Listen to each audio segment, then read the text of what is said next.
Por que se escolleu Reina del Carmen de museo? Por unha razón.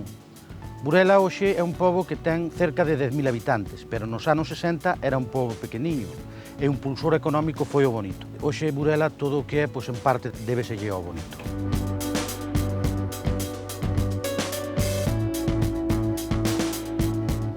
É un boniteiro casco de madeira e ponte de metal. Construíuse un Foz no 67, no 68 saleu ao mar, traballou 30 anos e cando iban a desguazalo salvou no concello de Burela. Unha para facerlle unha homenaxe ás xentes do mar e outra para enseñarlle a futuras xeneracións como era a vida dos seus antepasados.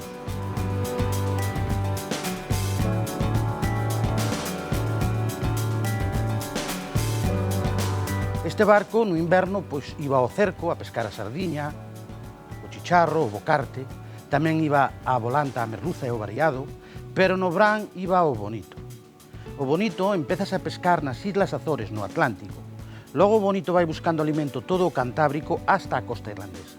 O tempo que pescan chámase marea e dura 25 días. E o conxunto de marea é a costeira do Bonito. Se en 15 días enchen a neveira, veñen. Se en 25 na enchen, veñen tamén, porque o Bonito mantense en fresco en xeo e máis tempo estropearías. Aquí era o camarote de 5 mariñeiros, logo reformouse para despensa, e desde que museo abreuse unha porta abaixo para conectalo ca bodega. Estamos na nevera ou bodega, onde se guardaba o peixe. Aquí só iba peixe e xeo. Todo o que vedes ao rededor é unha colección de artes de pesca.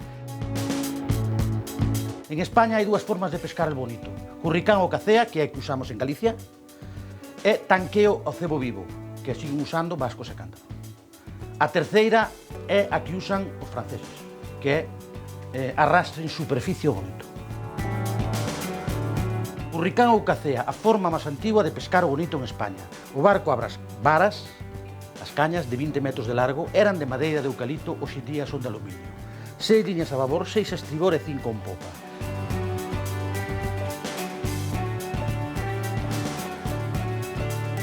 O cebo sempre foi artificial, o curricán, e sigue sendo. Nos anos 60 non había plástico, o cebo era folla de maíz.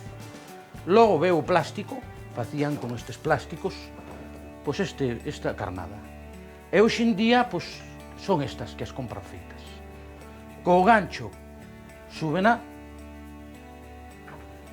e matan o Bonito ca macana. Teñeno que matar para que non esteña saltando e se estropee.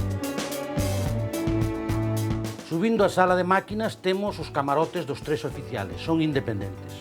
Logo está o comedor, a cociña, aquí temos o aseo, váter turco, ducha e lavabo. Aquí temos o rancho de popa, onde dormían 10 mariñeiros. Estamos na ponte de mando. Todo o que vedes aquí está anticuado, pero hai 20 anos era o último en tecnoloxía. Aquí temos un GPS, os primeiros que houve. Plotter, por medio do GPS, saben onde quedan as redes para recoller o punto exacto, os palangres. Aquí temos a brújula ou compás, a rosa dos ventos, o timón.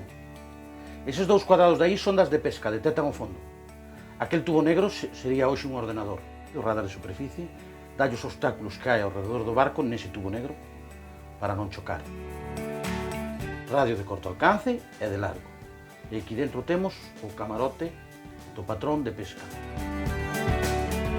Este é o visita ao barco, espero que vos haxe gustado.